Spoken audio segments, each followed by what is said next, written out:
They do not remember when it began, only that something is missing.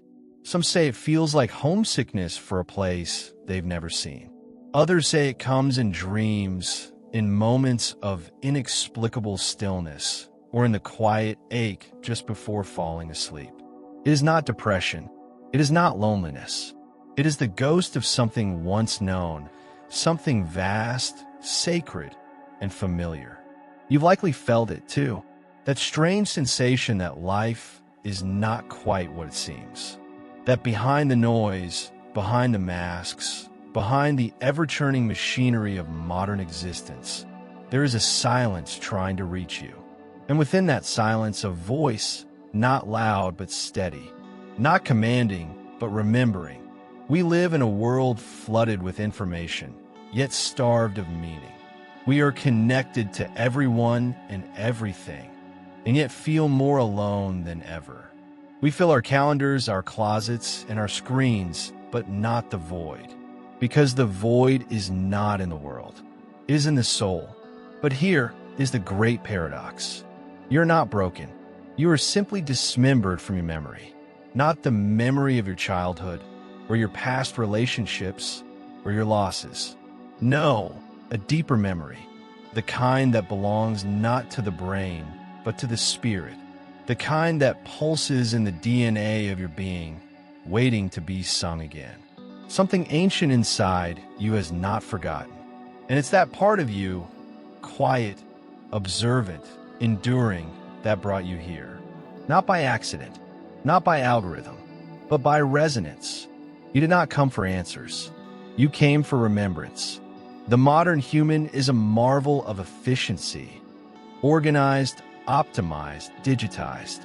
We chart stars with satellites, clone cells in laboratories, simulate universes in machines. We know the names of distant galaxies, the weight of particles unseen, the rhythm of tides on moons we have never touched. And yet, we no longer know the shape of our own soul. Somewhere along the way, the sacred was dismissed as poetic nonsense, the inner life demoted to chemical impulse, and mystery reduced to ignorance awaiting data. We built towers to the sky, glowing with signal, and forgot how to look at stars and feel them speaking. We mapped the human genome, but lost the language of the heart. This is not a condemnation. It is an observation. We did not mean to forget. No child is born wanting to become a machine. But as the centuries layered over the soul like dust on a mirror, we stopped seeing ourselves as more than flesh. We ceased to wonder why a single tear can carry more meaning than volumes of doctrine. Why the scent of rain can awaken sorrow and joy in the same breath. Why silence, when truly heard, trembles with presence. We forgot that we are not only alive, but also ancient. Not merely evolving, but remembering. And yet, there is something in us that never agreed to the forgetting. A fragment, a spark. It waits. It listens at the edge of our awareness, whispering through déjà vus and longings we cannot name. It surfaces in dreams, in art, in moments of awe. It rides the edge of grief, reminding us that what we mourn may not be what was, but what should have been. And sometimes it calls to us through sacred texts forgotten by time, or dismissed by modern minds too quick to label mystery as myth. One such voice speaks through a book few have read, but many have unknowingly sought. The Urantia Book, not a doctrine, not a religion, but a remembrance, a cosmic echo calling the soul back to the center it lost. It does not seek converts. It seeks resonance, not to tell you what to believe, but to help you remember what you've always known in the quiet chambers of your being. Because the truth is not new. The soul is not new. The ache you feel, it's not madness. It's memory. And memory, once awakened, does not rest. If you're reading this, it is likely not your first encounter with the invisible. Perhaps not even your first life. Because those who feel the ache do not arrive at these pages by coincidence. They come by inner alignment, drawn not by curiosity alone, but by the gravitational pull of their own unspoken knowing. And what they seek is not answers, but recognition. You are not here to be taught. You are here to be reminded. This is not a book of instruction. It is a mirror, not a lighthouse, a memory of the time when the world was alive with presence, when mountains were prayers and rivers were the veins of a dreaming planet. A time when people sat in silence, not because they lacked words, but because the divine was near. A time when the stars were not distant fire, but family. You were there, and a part of you never left. You've lived many names, many faces, but the soul remains, eternal, yearning, luminous. There's a reason why ancient stories feel like prophecy, why myths stir more than movies, why some scriptures feel strangely personal, even if you've never read them before. It is because the soul remembers what the mind has not yet translated. It is because the truth, when spoken from the core, strikes not the intellect, but the marrow. You are not here to escape the world. You are here to see it rightly, to feel the living pulse beneath its numb exterior, to restore the golden thread between the seen and the unseen. This is the beginning of a journey, but not into something foreign, rather into the forgotten continent within yourself. You will not be asked to believe blindly, only to stay open, to follow the tremor in your chest when a sentence rings truer than it should, to trust the stillness that nods when something deep inside whispers, yes, I remember this. Urantia, this strange name, this ancient word, is not fiction. It is the true name of our world, as given by those who have watched over it long before it bore flags and maps and history books. It is the name spoken by celestial voices, echoed through a revelation meant not to impress, but to awaken. It does not demand faith. It invites memory. It calls not for worship, but for remembrance. Because you are not lost. You are not broken. You are simply remembering who you are. And so, the path begins not forward, but inward. Not into the unknown, but into the long forgotten. This is the turning, the soft beginning, the ache before the dawn. Welcome home. But before we proceed, if you are enjoying this content, comment where you are from, share it with someone you love, and subscribe to the channel. Every day we bring new videos to nourish the soul. Chapter 1. The time when we knew. There was a time when the world was alive, not just biologically, but spiritually. A time when to walk upon the earth was to walk upon sacred ground, where every step echoed eternity and every moment carried the weight of the infinite.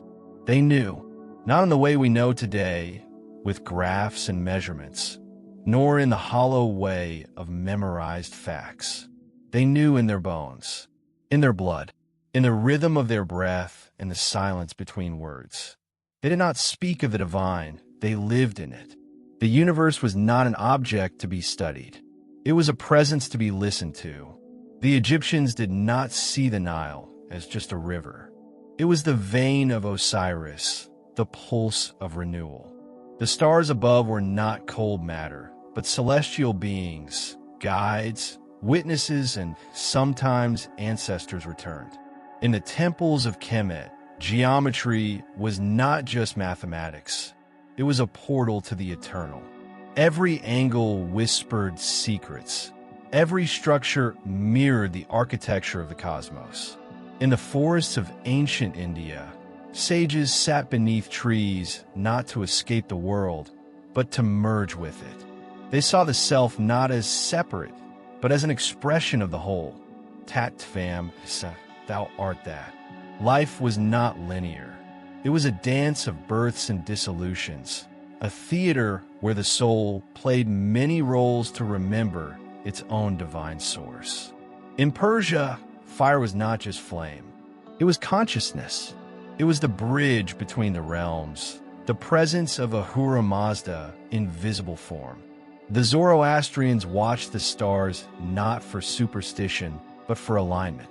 They believed that every soul had a mission before birth, and that remembering this mission was the true work of life. The Essenes in quiet desert outposts lived in preparation for what they called the Age of Light.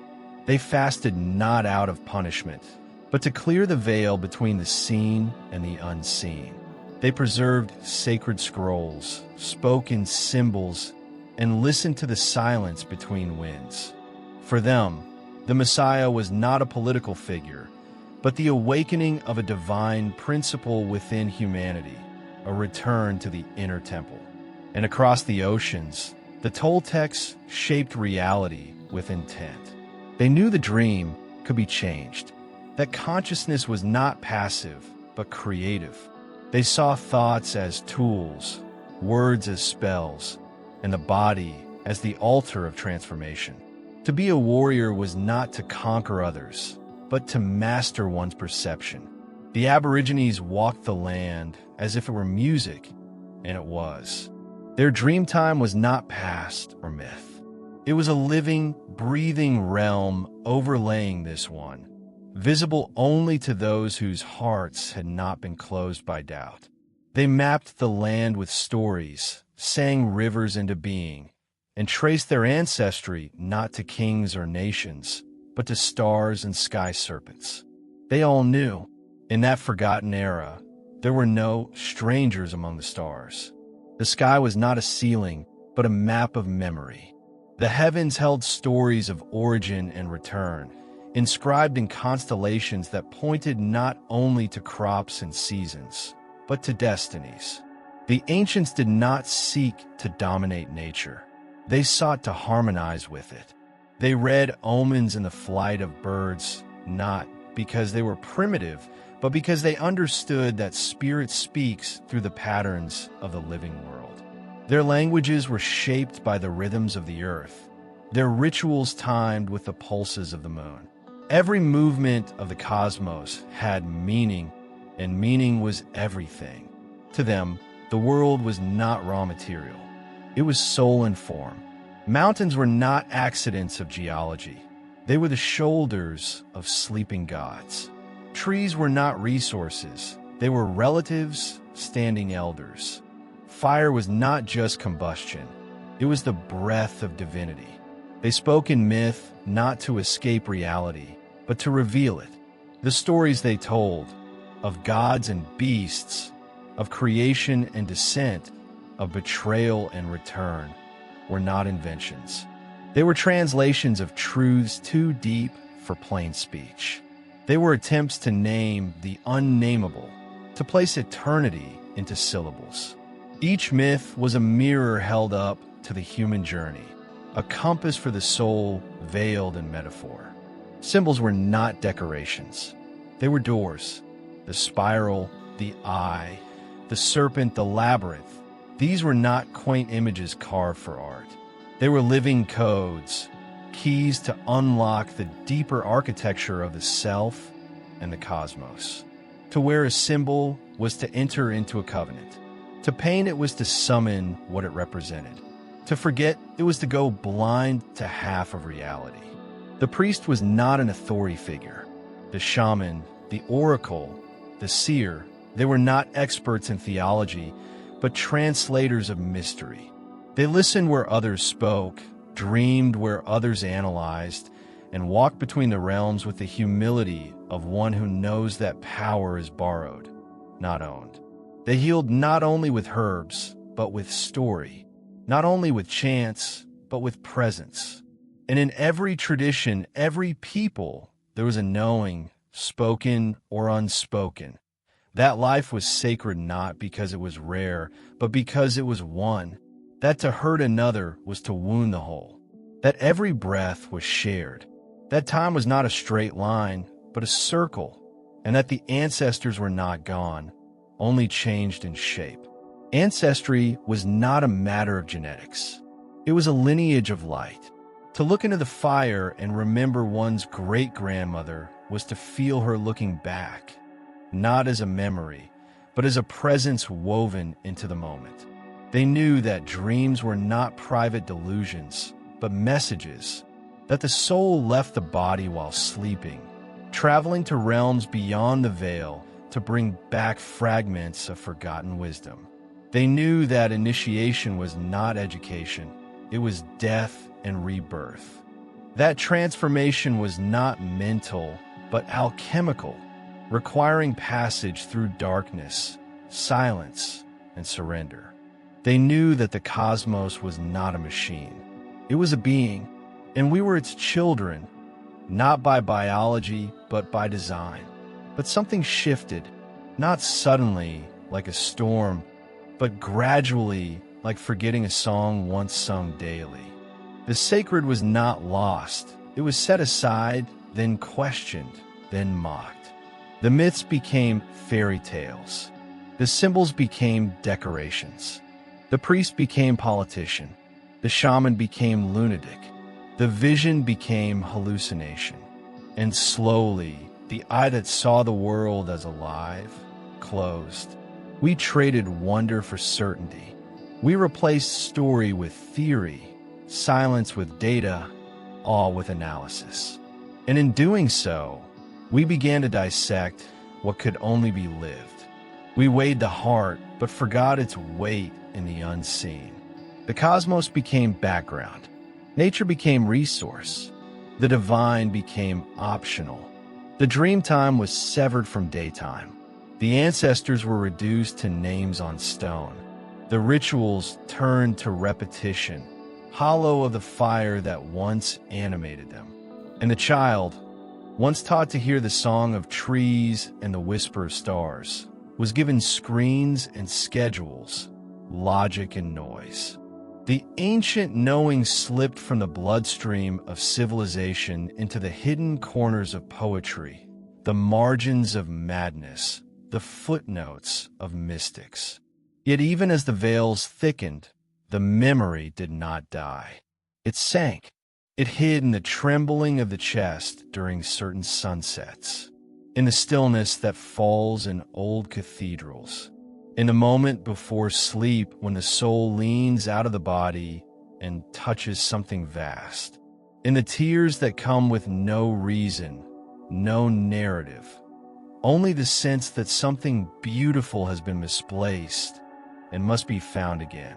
And so, here we are, in a world that remembers only fragments, a world with science but little wisdom, speed but no stillness, choice but no meaning. But beneath the concrete and the circuitry, beneath the branding and the belief systems, there is still a hum, a pulse, a vibration that says, we once knew, and perhaps we still do, not in the intellect, but in the echo, not in the mind, but in the marrow, not as theory, but as longing. To remember is not to go back, is to go inward, to see through the fog of modernity and feel, once more, the sacred breathing behind the veil. It is to reclaim the eyes of the ancients, not to become them, but to complete them. They walked the earth as if it were divine, because it was, because it still is. And now, as the forgetting begins to fracture, we stand at the edge of the old fire, and something in us leans forward, not out of nostalgia, but out of recognition. Chapter 2, The Fall, when the invisible was forgotten. There's a silence that follows revelation, a stillness so total it feels like reverence. But there's also a silence that follows forgetting, and it is heavy. The world did not lose the sacred all at once. It was not a war, not a revolution, not a declaration. It was more like a quiet withdrawal, like the stars fading not because they ceased to shine, but because the eyes looking up forgot what they meant. The divine did not vanish. It was exiled piece by piece behind layers of logic and law and certainty. And slowly, what once pulsed with presence became backdrop. What once breathed became concept. What once spoke became superstition. The birth of the modern world was praised as a triumph, a liberation from ignorance, a victory of the rational mind. And in many ways it was. The stars were mapped, the laws of motion uncovered, the anatomy of the body laid bare. But beneath this celebration, something ancient shivered, because while we gained explanation, we lost orientation. While we pierced the heavens with telescopes, we ceased to listen for their music. The scientific revolution did not kill God. It simply stopped asking if he was still in the room. The sacred became an embarrassment, a relic of a primitive mind. And so we sterilized the cosmos. We cut spirit out of matter. We erased soul from science. We severed the mystical from the measurable. This was the great fall, not into sin, but into separation. The body became a machine, the mind a processor, the soul a metaphor. And with this shift came a fracture, a deep and subtle break between the parts of our being that once danced in union. Body, soul, and spirit, once seen as threads of a single tapestry, were now cataloged, dissected, and treated as unrelated entities. Healing became mechanical. Prayer became irrelevant. The world became predictable and dead. We called it progress. But underneath, the human psyche trembled, because to remove the sacred is to remove the mirror. And without that reflection, we forget who we are, not just individually, but cosmically. Max Weber would later name it the disenchantment of the world, a phrase that sounds poetic until you feel it, until you realize that enchantment is not decoration, but essence, that a world without magic is not safer, it is colder. It is not clearer, it is dimmer. And into that dimness, the modern self was born, brilliant but anxious, empowered but hollow, free but floating. The mind, once a vessel for mystery, became a fortress of control. The more we explained, the less we listened. And in our obsession with order, we exiled the soul to the margins, placing it in the poetry section, or in the dreams of children, or in the delusions of the broken. We began to treat reality as though it could be fully captured in charts, predictions, and chemical reactions. The sacred was now quaint. Myth became lie. Archetype became pathology. The dream was downgraded to noise. And the night, once a gateway to the divine, became a space to sedate with artificial light and distraction. But the psyche does not forget its shape. And when it is ignored, it speaks louder through symptoms, shadows, ruptures. It was Jung who saw it first, or at least named it with clarity, that the modern self was not simply evolving, it was fragmenting. That behind the neuroses of modernity was not merely trauma or genetics, but exile. A soul in exile from meaning, from myth, from the inner kingdom it once inhabited. People no longer came to the healer asking how to live. They came asking how to function. We had removed the gods from the sky, but we had not destroyed them. We had driven them underground into the unconscious, where they morphed into anxiety, obsession, addiction, depression. The archetypes were not gone. They were simply unacknowledged and thus unintegrated. And what is unintegrated becomes illness. James Hillman, that renegade of the soul, would later echo Jung and push further. That psychology had become too hygienic, too goal-oriented, too afraid of mystery. He argued not for curing the psyche, but for listening to it, not for suppressing the symptoms, but for reading them as one reads a dream or a parable. Because the soul speaks not in diagnosis, but in image, not in linear solutions, but in layered metaphors. The modern individual had become a stranger to their own depths. The spiritual was now outsourced to institutions, the mythological to cinema, the ritual to calendar holidays void of meaning. The sacred had not died, but we had lost the ears to hear it. We replaced incense with antiseptic. We replaced prayer with prescription. We replaced initiation with performance. And yet, something stirred beneath it all. The ache, the hunger, the sense that despite all the advancement, something essential was missing. Something real, something old, something beautiful. What began as a celebration of reason became a slow starvation of spirit. The temples were replaced with towers. The mysteries were replaced with manuals. And the questions that once cracked open the sky. Who am I? Why am I here? What is this all for? Were replaced with, how can I be more productive? How can I succeed? How can I not feel? We stopped asking why and started asking how. In our pursuit of mastery over nature, we lost our place within it. We became gods of matter, but orphans of meaning. We could fly across oceans, but not sit still in a room.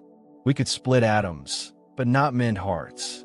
We could simulate entire universes, but could not remember how to pray. The cost of forgetting was not just philosophical. It was personal. A world without spirit is a world without center. And a self without center becomes restless, fractured, and numb. We did not mean for this to happen. No civilization sets out to amputate its own soul.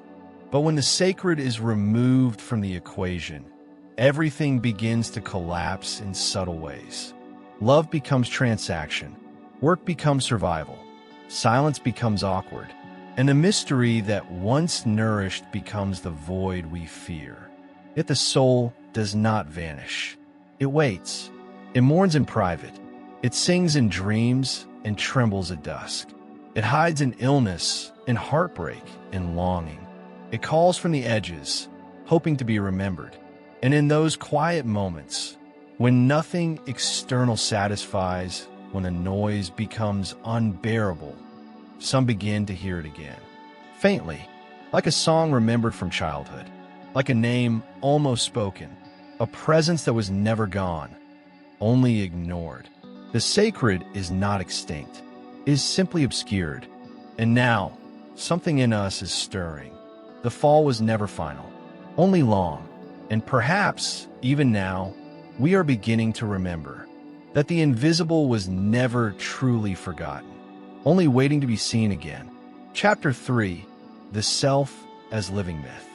Long before psychology had names for our patterns, and long before religion built temples around transcendence, there were stories. And not just stories to pass the time, but stories that pass something deeper, a kind of encoded memory, a spiritual mirror held up to the soul. These were the myths, not fabrications, not lies, but truths too large for literalism, too deep for fact. The ancients knew this, and the soul still does, because beneath the modern mask, beneath the timelines, the deadlines, the passwords and roles, there's a pulse that does not beat with time, but with story. Something in you is not just living through events. It is living through a narrative. And not any narrative, a mythic one. Joseph Campbell saw it in the myths of every culture, continent, and age. The same cycle, told with different names and settings. The call, the refusal, the descent, the trial, the gift, the return. He called it the hero's journey, but it is more than a pattern. It is a mirror of the soul's unfolding. You were never simply born. You crossed a threshold. You did not just grow. You entered initiations, some visible, most invisible. Each heartbreak, a descent into the underworld. Each awakening, a return with fire. Campbell did not invent this. He simply listened to what the soul has always whispered, that we are not meant to merely exist. We are meant to transform. Jung would call these patterns archetypes, not as static molds, but as living forces within the psyche. The mother, the shadow, the trickster, the seeker. He saw myth not as something we read, but something we are, That every person, in their quiet suffering and radiant becoming, is acting out a sacred drama, not because they are delusional, but because the cosmos is dramatic, poetic, and recursive. Mircea Eliade looked through the veils of history and found something astonishing, that even in modern societies, the residue of myth remains. In weddings, in funerals, in holidays whose original meanings are forgotten, but whose rituals still echo with ancient fire. He argued that rituals were not primitive behaviors. They were replays of cosmic events. To light a candle was to summon the first light. To bury the dead was to enact the return to the womb of the mother. But in forgetting the myth, we have lost the shape of the soul. And without shape, we drift. Modern culture may have removed the names, but it has not removed the need. We still seek passage through birth, through loss, through love, through grief. We still yearn to be witnessed as we cross thresholds, to be marked by time not only biologically, but symbolically. But where are the rites? Where is the elder who stands at the door and says, "You are no longer who you were. Welcome to who you are becoming"? In many traditions, birth was not merely arrival. It was entrance in a sacred time. A soul had chosen to descend. A being had crossed from the invisible into the visible. There were rituals to receive that being, to speak to its essence, to bless its path. The child was not seen as empty, but as wise, fresh from the stars, still carrying the perfume of the eternal. And when death came, it was not an interruption. It was a return, a passage, not an end. The body was bathed, not for hygiene, but for reverence. The soul was guided through dream songs, chants, silence. Death was a ceremony of remembering. It was the moment when the myth folded back into its source, when the story slipped into the great story. Even the in-betweens, puberty, marriage, illness, exile, vision, were marked with symbols, trials, fasts, offerings. They were initiations, moments designed not to change the world, but to change the one moving through it. To mark the inner shift that no mirror could show, but every soul could feel. We have not outgrown these needs. We have only misplaced the forms. Now we cross thresholds alone, sometimes without even knowing we crossed them. A miscarriage, a betrayal, a dream that dies quietly. A moment of silence in the middle of an ordinary afternoon when everything shifts and no one sees. These two are passages, and when they are not honored, they do not disappear. They embed themselves in the body, in the psyche, as frozen grief or unspoken longing. But if we learn to see mythically again, not as fantasy, but as language, we begin to reclaim the shape beneath the chaos. We begin to understand that our struggles are not unique failures, but ancient dramas reenacted through us. That we are not alone, not random, not broken. We are characters in a sacred script. And the moment we remember that, the story changes. The myth does not need belief to be real. It needs only attention, the kind of deep, inward gaze that listens not for explanation, but for echo. Because every soul carries a myth beneath the skin, not a borrowed one, but a personal constellation, a pattern made from tears, joy, silence, wonder, a map traced not on parchment, but in the rhythm of becoming.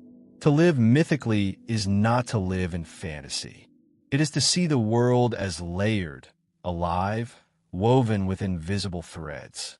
It is to recognize that no moment is meaningless, that no encounter is neutral, that the mundane is simply the sacred in disguise.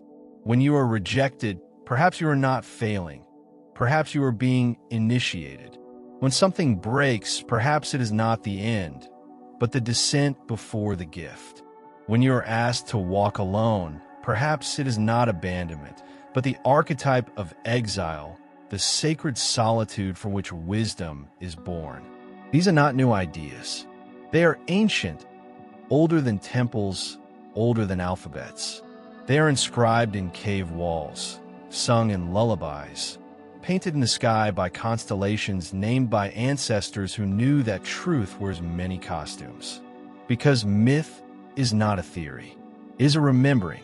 And when we begin to see again with the eyes of symbol, something in us sighs with relief, as if to say yes.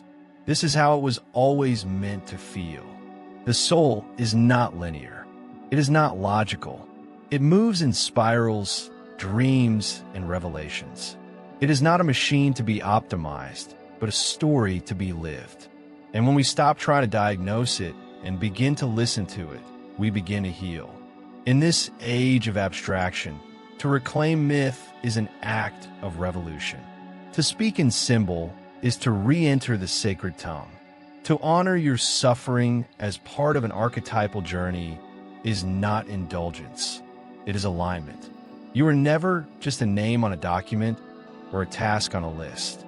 You are the protagonist of a tale older than history. You are not just living a life. You are living a myth. And every wound you carry may yet become a threshold. Every silence, a doorway. Every moment, a sentence in a story the stars still remember. Chapter 4, The Psychology of the Sacred. Some wounds are not meant to be solved, but to be witnessed. And some forms of healing do not begin with an answer, but with reverence. There was a time when the soul was the starting point of any inquiry, when suffering was not seen as malfunction, but as message, a call to listen deeper, not to silence the voice of pain, but to understand its dialect. But somewhere along the road of modern progress, healing became sterilized. The symptom became the enemy. The soul became superstition, and the sacred was dismissed as irrelevant to the inner life. But the psyche does not obey that forgetting. Even as the world moved toward analytics, the soul kept dreaming. Even as diagnoses replaced dialogues, the unconscious kept sending images, archetypes, symbols, patterns too old to die. And for those willing to see with deeper eyes, it became clear. The psyche is not just mental, it is mythic. It carries not only wounds, but maps. Not only trauma, but memory. Jung called this the process of individuation, the slow uncovering of the self beneath the ego, the alignment of one's interior world with something greater, something eternal. He saw that the breakdown was often a breakthrough in disguise. That depression might be the soul refusing to live a life that no longer feels true. That anxiety might be the body trembling under the pressure of unlived purpose. He did not seek to eliminate suffering. He sought to understand its origin in the sacred architecture of the self. And he was not alone. Wilhelm Reich looked not only to the mind, but to the body, the carrier of unspoken histories. He saw that trauma lives in muscle, in breath, in posture. That when a child is silenced, the jaw tightens. When grief is denied, the chest hardens. When desire is shamed, the pelvis locks. He called these imprints body armor. Protective, yes, but also imprisoning. The body remembers what the mind forgets. And in that remembering lies the beginning of release. To heal is not to fix, but to allow space for what has been silenced. It is not to return to a previous version of self, but to become something truer than ever before.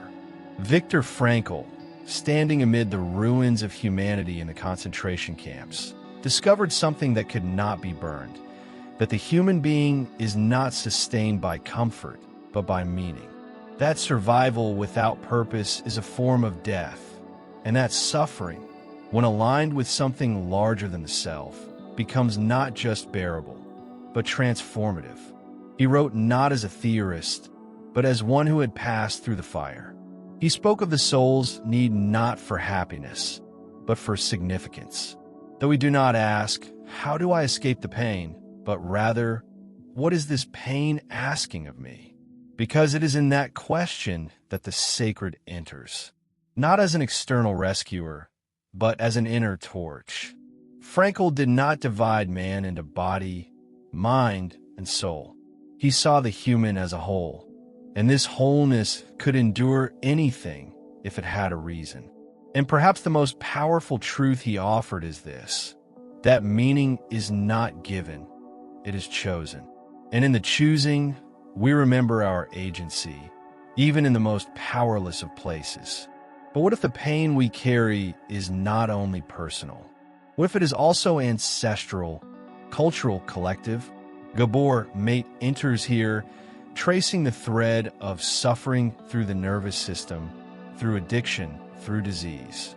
He speaks of how our society treats symptoms without asking what created them, of how many illnesses are not random, but responses to trauma, to suppression, to environments that do not mirror the soul's truth. He tells us that most of what we call disorder is, in fact, adaptation. That children who grow up in chaos learn to dissociate, not because they're broken, but because it was safer not to feel. That adults who chase success compulsively may not be greedy. They may simply be trying to fill an emptiness no one ever taught them how to hold. And that addiction, in all its forms, is not about pleasure, is about pain, is about the absence of connection. Because what we most crave is not escape. It is presence, to be seen, known, met, without condition. So much of our suffering comes not from what happened, but from the silence around it.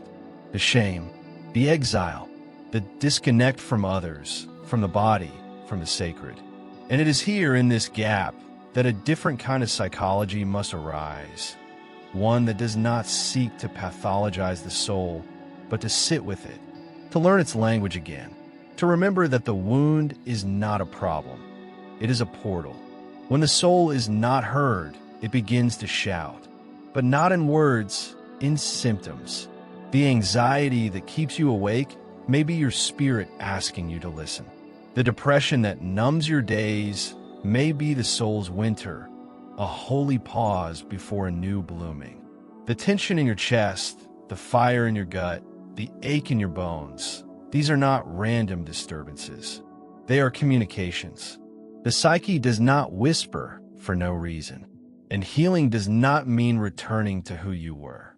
It means becoming who you were meant to be, before the silence, before the fracture, before the mask. Jung understood this. He did not seek to make people normal. He sought to make them whole. Because normality in a fragmented world is often a form of sickness. Individuation, to him, was the soul's slow revelation, the uncovering of one's truest pattern, one's sacred blueprint beneath the roles and wounds and conditioning. It was not self-improvement. It was self-remembering. He taught that integration meant honoring the shadow, not destroying it. That to meet the divine, one must first pass through the dark. That the path to wholeness does not bypass the underworld. It goes through it. And that the self, in its deepest sense, is not a goal. It is a center. A center not created, but discovered. Not achieved, but uncovered. To bring psychology back to the sacred is not regression.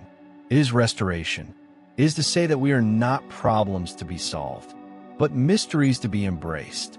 That our suffering is not a failure, but a threshold.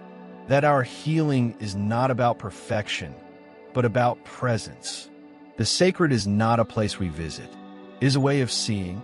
And when we learn to see again, to see with the heart, the body, the imagination, and the breath, then the psyche begins to unfold like a flower no longer afraid of the sun.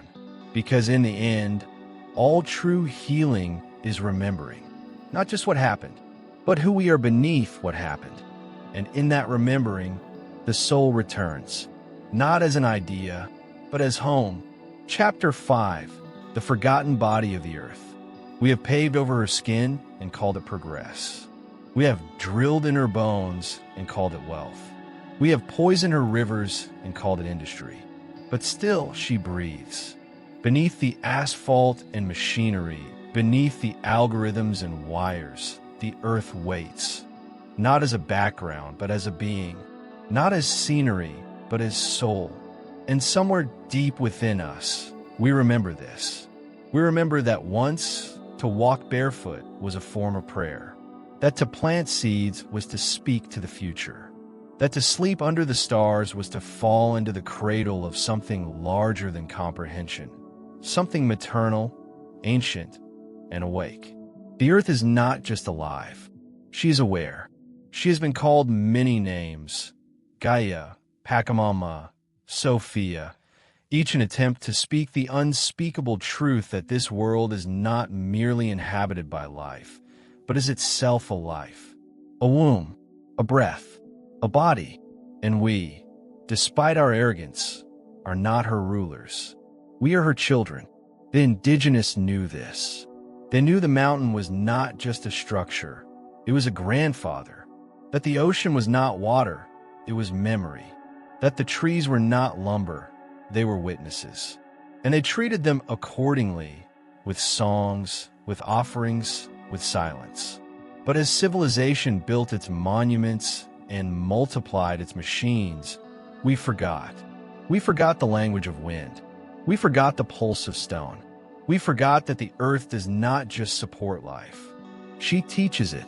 And now, in her groaning, in her floods and fires and tremors, she speaks again. Not in rage, but in rhythm. Not to punish, but to awaken. There is a frequency beneath all things. A pulse once subtle, now rising. The ancients might have called it song.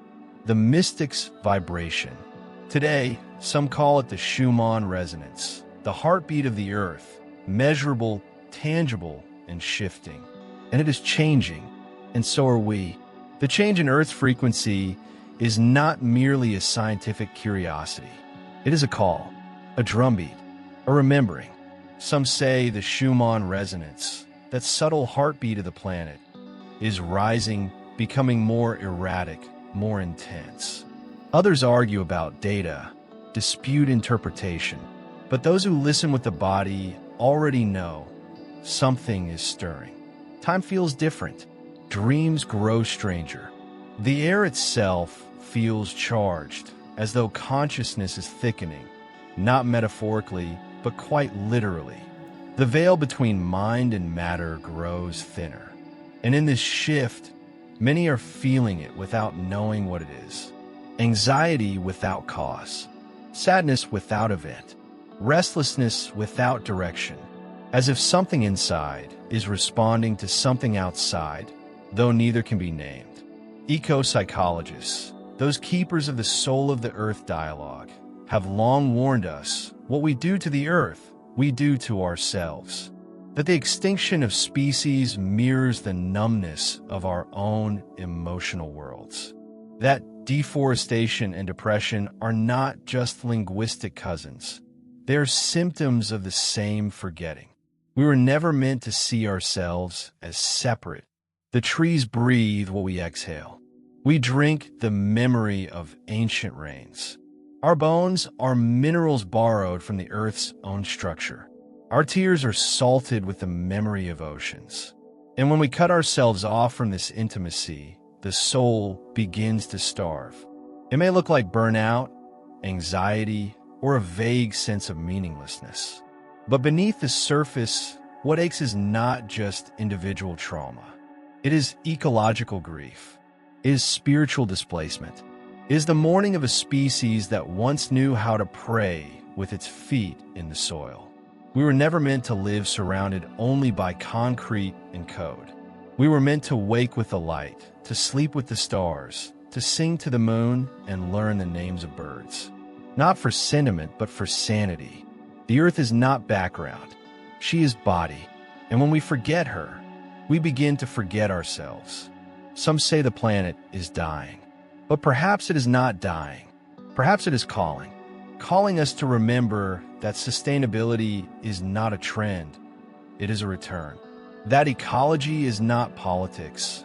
It is relationship. That climate is not just atmosphere. It is spirit moving. Gaia is not angry. She is intelligent. She is cyclical. And she is patient, far more than we deserve. She has absorbed our noise, our violence, our indifference. She has held our towers and toxins like a mother holds the rage of her children. Not because she is weak, but because she knows they do not yet remember who they are. But she is speaking now, through floods and droughts and silences, through birds disappearing and children weeping without knowing why. And something in us, ancient, buried, still breathing, is beginning to stir, to walk slower, to look longer, to press our palms against tree bark, not in science, but in reverence, to listen to the wind, not as weather, but as whisper. This is not sentimentality. This is survival, not just of the species, but of the spirit, because we cannot heal ourselves if we do not also heal the field that holds us. We cannot remember who we are while ignoring the one who birthed us. Our nervous systems are wired to the planet's rhythm. When she trembles, we do too. When she warms, so do our tempers. When she weakens, we wonder why we feel so far from ourselves. But here is the quiet truth. When we place our bare feet on soil, when we listen to birdsong without labeling it, when we plant something and watch it grow, when we grieve for the forest as if it were family, we are not being naive. We are being human, whole again. The earth does not need our pity. She needs our participation, not our guilt, our gratitude. And perhaps the first act of reconnection is not action, but attention, to pause, to feel, to kneel, not in shame, but in remembrance, because she is not beneath us. She is with us, and in remembering her, we begin to remember ourselves. Chapter 6, Urantia, the ancient name of home. There's a name older than continents, older than myth, a name not given by poets or priests, but by those who observe this world from beyond its sky. Urantia, not a concept, not a belief, a designation, spoken in celestial circles, recorded in documents not made by human hands. Most have never heard it. It's something in the soul stirs when it is spoken, as if a frequency buried beneath history briefly surfaces, like a forgotten song that once shaped the bones. Urantia is the name of this world, not as we named it, but as it was named before we arrived. It is the name used in a book unlike any other, the Urantia Book.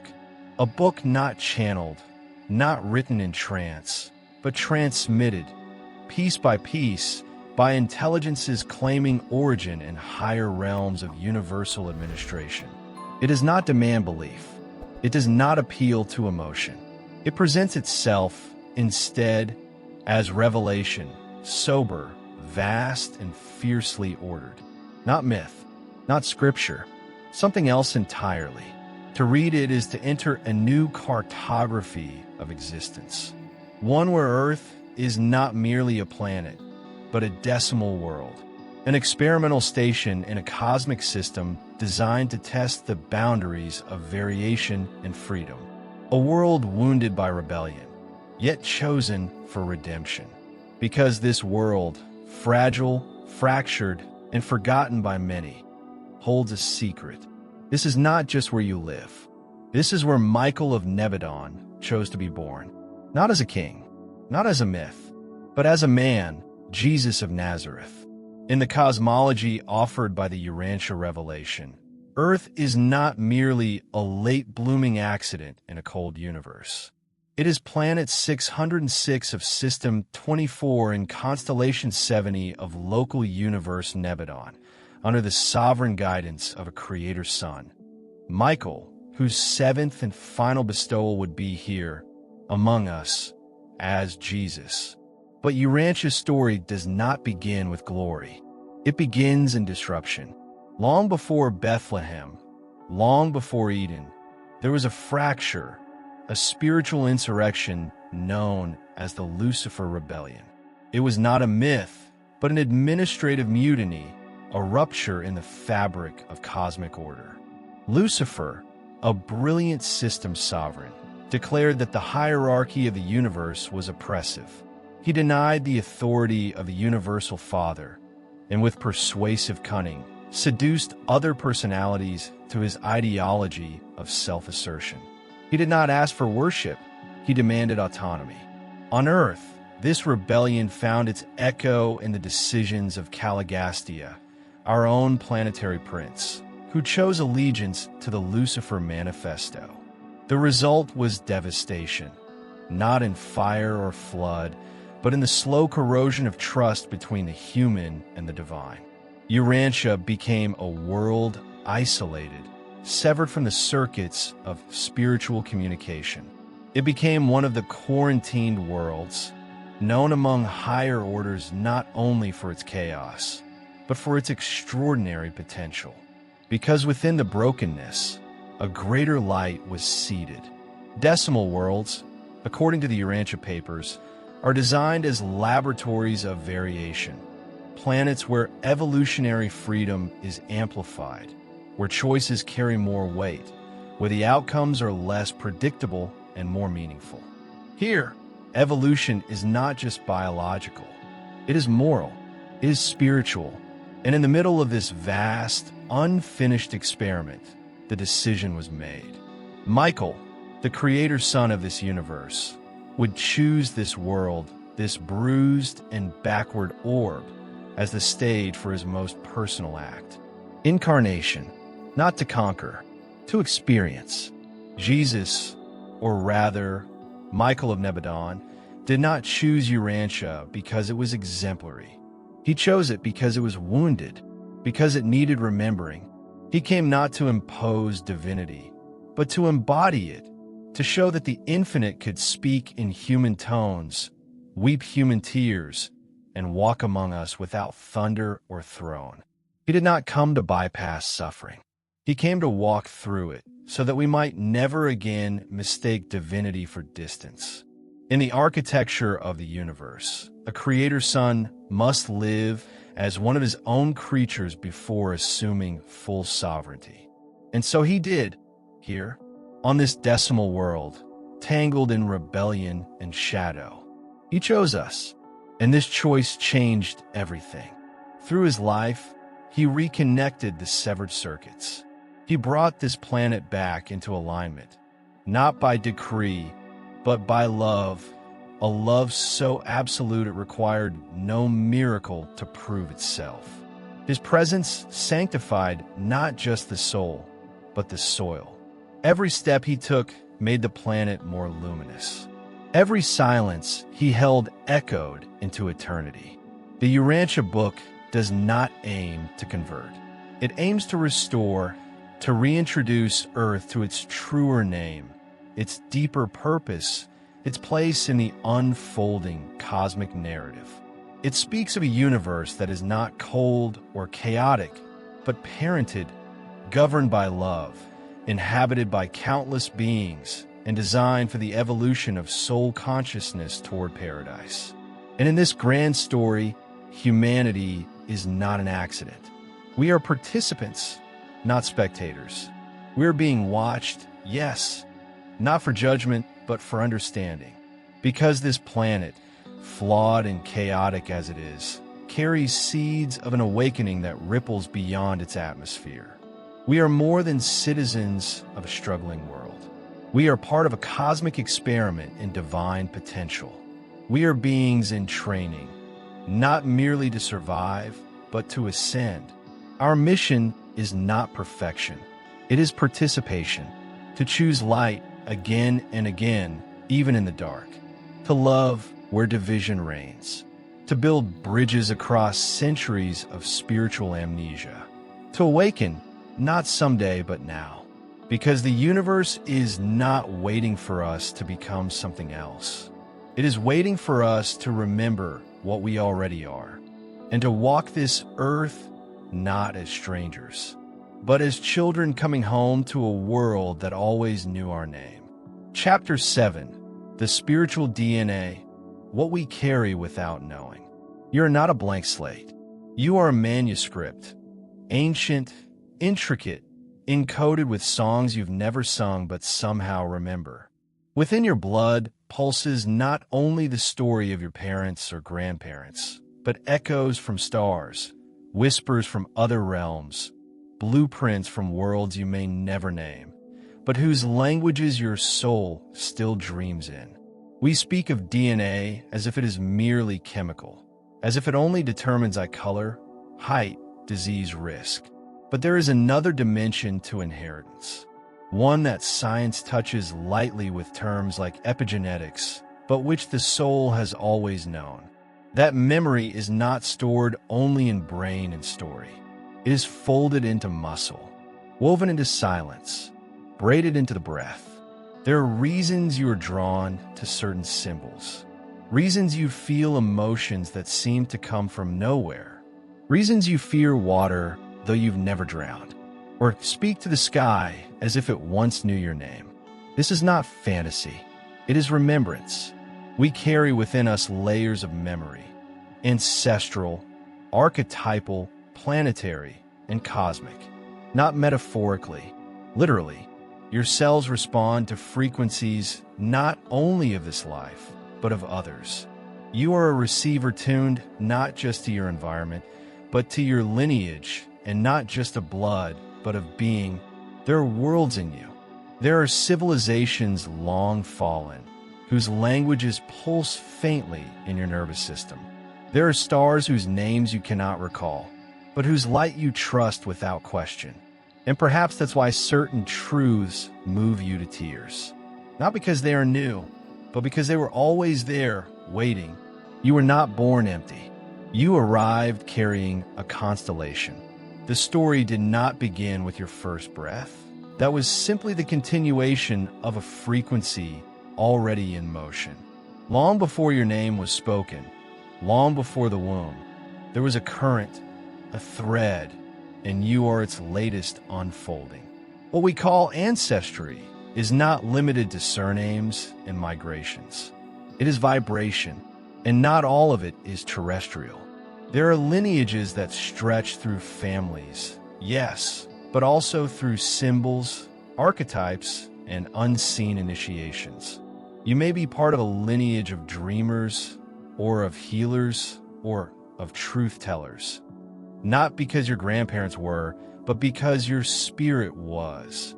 Some inherit lands, others inherit flames. There are souls on this earth who carry within them cosmic memory, fragments of origin from systems far beyond Urantia, not as fantasies or escapes, but as assignments encoded in essence. You can feel them when you meet someone and sense a recognition without reason, a knowing that bypasses logic, a reunion in silence. This is the whisper of galactic memory, the pulse of a larger family, of fellow travelers sent to incarnate together on certain worlds during certain eras. Not to dominate, not to save, but to remember, and in remembering, to illuminate.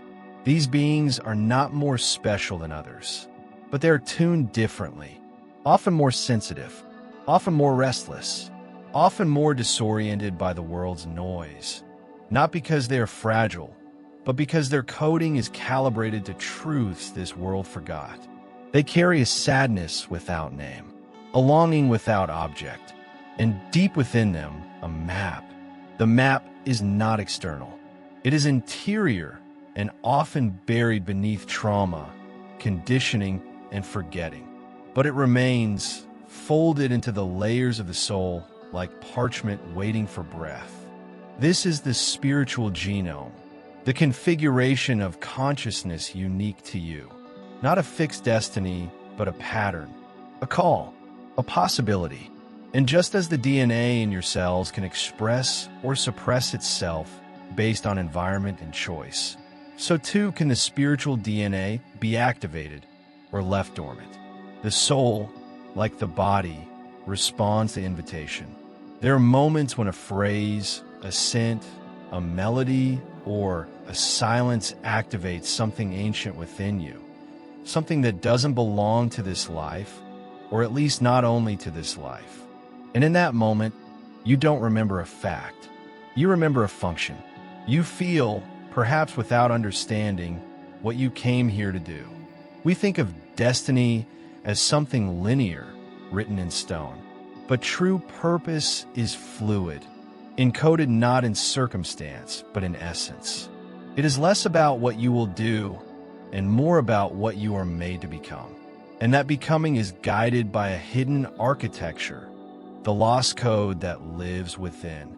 For centuries, mystics have hinted at this, that there is a knowledge buried within the human frame, dormant until summoned by alignment, readiness, resonance. And in recent years, science has begun to whisper similar things. That trauma can be inherited not only emotionally, but biologically. That choices, emotions, and even spiritual states can alter how genes express themselves. That consciousness is not a mere epiphenomenon of the body, but a field that speaks to it. And if trauma can be inherited, so too can remembrance. This is the work of epigenetics, but also of soul alchemy. It is not about rewriting your DNA, but about re-choosing your alignment.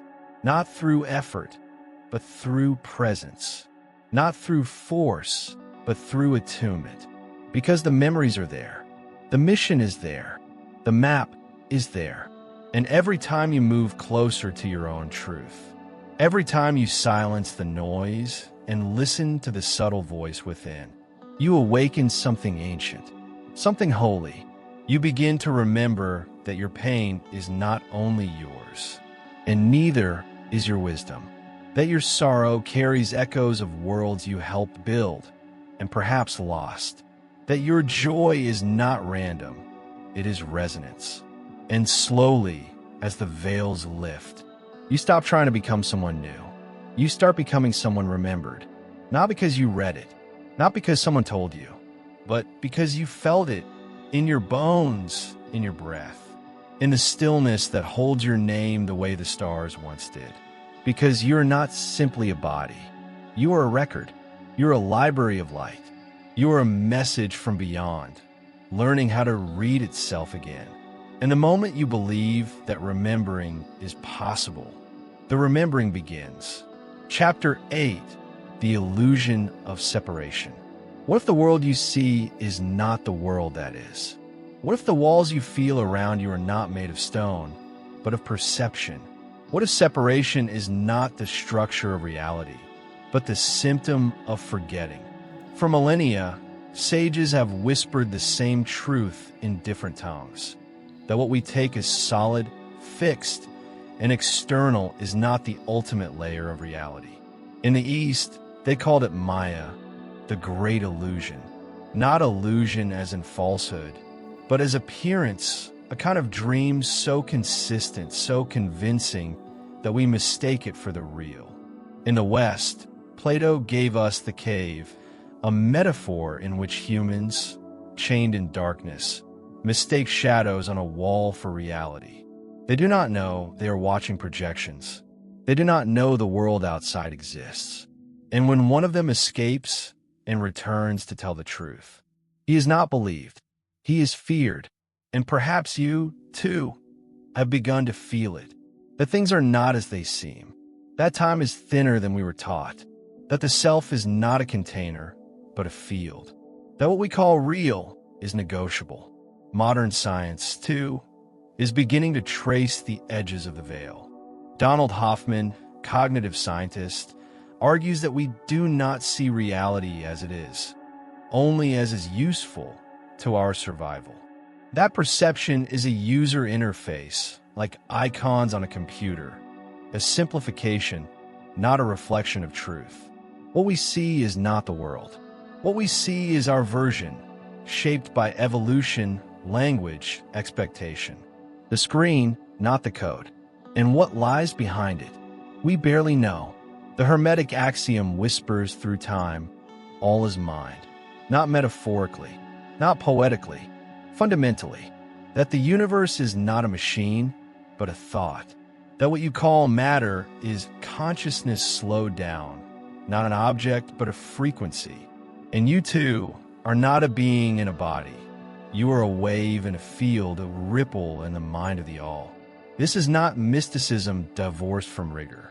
Quantum physics, if listened to rather than weaponized, hints at the same paradox, that the observer affects the observed, that particles respond to attention, that nothing is fixed until measured, that reality, at its most fundamental, is not objective, but participatory. You are not separate from the world. You are a node of perception within it. And so long as you believe in the solidity of the boundaries, you will remain a prisoner of them. But the prison is made of mirrors, and mirrors can be turned. Alan Watts, with his playful brilliance, reminded us that the self we are trying so hard to control is not a captain on a ship. It is the sea pretending to be a captain. That the I we defend, improve, manage is a wave forgetting it is water.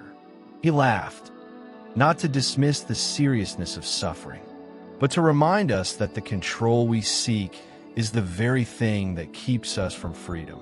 That life is not a problem to be solved, but a mystery to be danced with. He said that the ego is a trickster, a useful illusion like a map that helps you navigate but is never the territory. And the tragedy is when we mistake the map for the land, the image for the thing, the role for the being, the name for the self. You are not your name. You are not your thoughts. You are not your fears, nor your plans. You are not the masks you inherited or the ones you designed. You are the field in which they appear. You are the awareness behind the dream. And this dream, this waking world of forms and clocks and goals, is not a lie. But it is not all. Time, too, is part of the dream. Not a tyrant, but a canvas. Not a straight line, but a spiral. Not a countdown to an end, but a rhythm of unfolding. The heartbeat of dimensions overlapping, touching the infinite through the finite. The ancients knew this before clocks were born. They read the sky not to measure minutes, but to feel the breath of the gods. The solstices were not dates, they were doorways. Eclipses were not astronomical events, they were messages. In their temples, aligned with stars, time was not consumed, it was contemplated. They did not grow older, they grew deeper. Space, too, is misunderstood. Not empty, not sterile, but alive with presence, woven with intention. Wherever you are not in a place, you are in a pattern. The room you sit in is not separate from the stars. The silence between two people is not void. It is a bridge waiting for meaning to cross. The separation we feel is not a fact. It is a symptom of forgetting, a spell we agreed to for a time, so we could awaken through contrast, so we could learn what unity tastes like by first swallowing the bitterness of division. But the veil thins, not because the world is changing, but because we are. The illusion fades not with effort, but with remembering.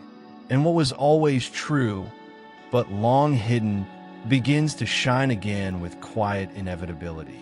You were never separate. You only dreamed you were. And now, the dream ends not with a jolt, but with a dawn. A light rising not from the sky, but from within. For what you are returning to is not a new world. It is the one you never truly left. Chapter 9. Suffering as a mirror. Pain arrives not as a punishment, but as a mirror that does not flatter, does not lie, but reveals. It reflects the fracture, the forgotten, the falsely built. It shows us not who we are, but who we are not. And by contrast, it begins the sacred task of remembrance. We fear suffering because we do not understand its intelligence. We flee from it because we do not recognize its mercy. But Urantia reveals a deeper current beneath all agony. Pain is not random. It is a compass. In a world distorted by rebellion, seated in chaos, where light had to walk among shadows, suffering became one of the last remaining guides still untouched by illusion. To be born in time and space is to walk through imperfection. But that imperfection is the crucible, the sacred fire where souls are softened, reshaped, made translucent. The path of evolution is carved not only through joy, but through trial. As the Urantia text whispers, pain is often the midwife of soul maturity, the gatekeeper of real growth. It breaks the ego not to destroy, but to clear space for the soul to speak. The agony that bends you is not the enemy. It is the teacher that was brave enough to say what no comfort could. It is the voice of the divine, disguised in sorrow, reminding you, you were made for more than this. True suffering begins not in the body but in the soul, where meanings unravel, where illusions burn. And it is in that inner immolation that the sacred alchemy unfolds. Fire is feared by what clings to form, but for the essence, it is liberation. The pain that unmakes us is the same force that remakes us, if we allow the process to complete. Carl Jung wrote that the gold is in the shadow, not in the light we proudly show, but in the pain we hide, repress, or misunderstand. The shadow is not evil, it is exiled light. It is the divine self disguised as wound. And when we descend into that darkness, guided not by fear, but by reverence, we do not get lost. We recover fragments of ourselves that were never truly gone, only hidden. Howard Storm, once a man wrapped in the intellect and emptied of spirit, came face to face with a darkness that was not metaphor. It was existential. And yet, in that abyss, he cried out not in pride, but in surrender. And in that sacred moment, light responded, not because he was worthy, but because he was willing. His return to life became a resurrection not of body, but of consciousness. He returned not with answers, but with reverence, not with certainty, but with love. We suffer not because we are cursed, but because we are called. The pain does not mean we are abandoned. It means the illusion of separation is being stripped away. What we think is the end is often the beginning of the soul's remembering. It is an agony that some souls glimpse eternity.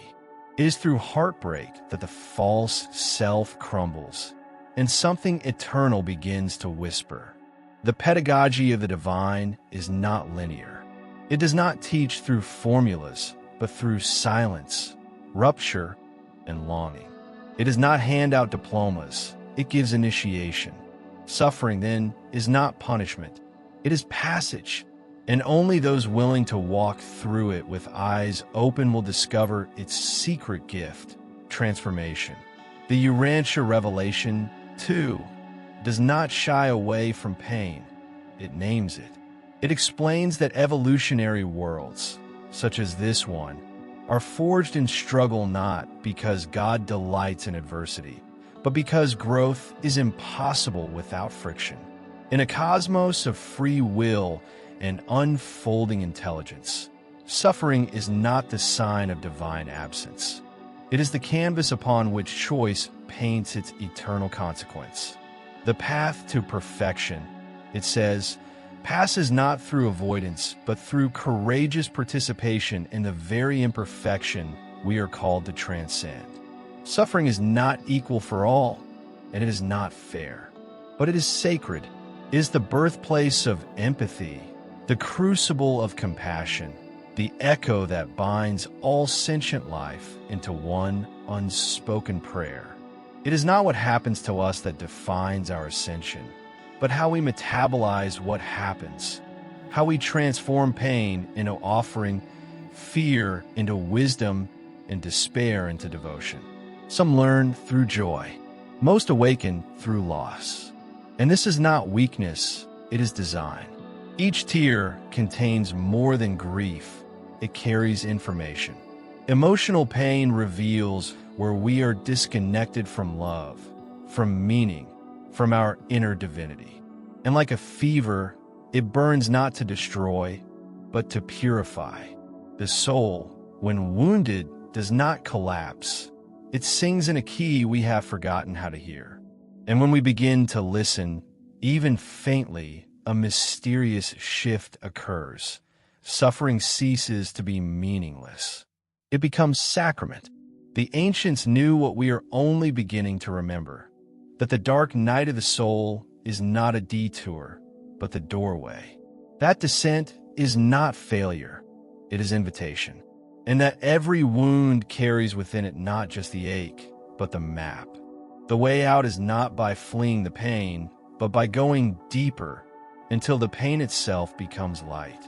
In that silence, in that moment of total surrender, when nothing is left but breath and bare existence, the divine comes closest, not as thunder, not as miracle, but as presence, as the stillness that does not fix, but holds, that does not erase the pain, but transforms the one who suffers into someone who can bear light without shattering.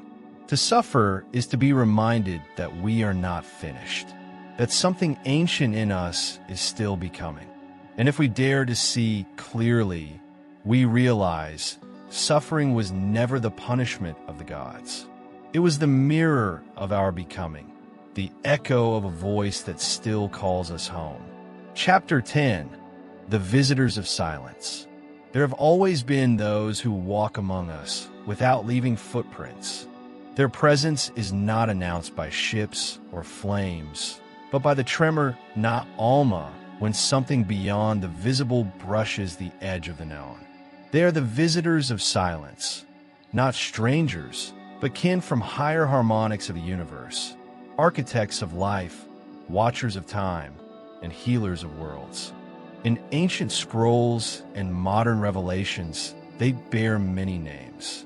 The seraphim, with their luminous wings folded in service, carry the prayers of mortals to the heights of paradise and the will of the divine back down through the lattice of time. They are not ornaments of myth, but living presences, intelligent, emotional, assigned to each soul with unwavering devotion. One stands ever beside the thinker, another by the heart in pain. These beings are not fantasy. They are the original companions. There are the Melchizedeks, wise intermediaries who govern the mysteries of revelation, always appearing in moments when light must enter chaos without blinding it. They know the math of mercy and the codes of cosmic education. And there are the life carriers, those who sowed the seeds of breath upon Urantia and 1,000 other experimental spheres, designing biological matrices that could one day awaken to God. They did not come in thunder. They came as gardeners, cosmic horticulturists of soul and cell. The material sons and daughters, those known as Adamic beings, are not allegories. They are luminous realities, intended as uplifters of evolution, planetary tutors whose appearance once graced the early chapters of Earth's memory. But their stories, like broken tablets, have been buried beneath myth and disbelief, remembered in fragments as giants, demigods, fallen ones. Yet even in distortion, something sacred remains, a trace of the sacred pattern lost. The Urantia Book dares to say aloud what most sacred texts only whisper, that we are not alone and never were, that the heavens are not empty, that the stars above us are not just spheres of fire, but coordinates of administration, justice, and love. In this vast architecture, beings of every order serve, not to dominate, but to assist, not to impress, but to elevate, not to replace us, but to remind us of who we are becoming. Not all encounters with the divine come through temples. Some occur in the solitude of deserts, in hospital beds, or in moments when the veil thins and the soul remembers. Over the centuries, there have been those who have spoken with the invisible and returned changed, not with dogma, but with light in their eyes and trembling in their bones. Jan Val Elam, among others, dared to listen, not with superstition, but with surrendered reason, the kind of reason that recognizes it cannot grasp the whole. He reported intelligences not bound to this sphere, yet deeply invested in it, cosmic siblings who do not come to interfere, but to inspire. These beings do not demand worship. They invite co-creation. They do not impose a future. They prepare hearts to walk into one. Through impressions, visions, or dreamlike downloads of knowledge, they remind us that Earth, Urantia, is not an isolated stage, but a sacred node in a network of worlds, all watched over by unseen hands. Many who have encountered them, whether through near-death experiences, luminous dreams, or inexplicable synchronicities, find that their hearts begin to beat with a different rhythm. A rhythm not of fear or fantasy, but of remembrance. These visitors do not seek headlines. They speak in symbols, sensations, intuitions. They operate not through spectacle, but through resonance, as if tuning forks within the soul had been struck by an invisible song. They are the visitors of silence because their language is not verbal. It is vibrational. Their technology is not metal, but frequency. Their ships are not only vessels, but extensions of will and consciousness. They travel not just through space, but through the corridors of meaning, appearing only where the inner eye has been opened wide enough to see. They come not to save us, but to remind us we are not lost, not to elevate themselves, but to awaken the noble lineage sleeping in our own spiritual DNA. And in doing so, they quietly prepare the earth for something immense. Not an invasion of force, but an infusion of memory. The restoration of our place in the great family. The remembrance that we, too, are cosmic beings, only disguised for now in skin and forgetting. Every age has its whispers. In times past, they came as prophets, sages, or voices in burning bushes. In the present, they come less to speak and more to awaken the capacity to listen. These messengers of the heights are not separate from the divine. They are extensions of its mercy. Their presence on earth is never random. They come when humanity reaches a crossroad it cannot navigate alone, not to impose direction, but to illuminate inner maps long forgotten. The Urantia Book refers to these celestial collaborators with reverence and specificity. The Melchizedeks, those ancient stabilizers of planetary crises, emerge when moral compasses fail and truth is distorted beyond recognition. The life carriers, architects of biological design, operate at thresholds we cannot yet measure, guiding not only evolution but meaning. The material sons and daughters, like Adam and Eve of ancient narrative, represent the divine's attempt to biologically and spiritually uplift emerging civilizations, though often misunderstood or tragically misused. The seraphim, tireless ministers of time, walk beside each soul like wind walking beside fire, unseen but essential. Yet these visitors are not confined to Urantia's language. They have been called by many names in many cultures. The Hopi spoke of the Star Brothers. The Dogon of Mali described the Namo, amphibious beings of Sirius. The Vedas sang of the Devas descending in chariots of light. Always, the motif repeats, not of invasion, but of guidance, not of domination, but of remembrance. Now, as the Earth's own frequency subtly shifts, as the veil between dimensions begins to thin like morning fog, these presences grow closer, not in proximity, but in resonance.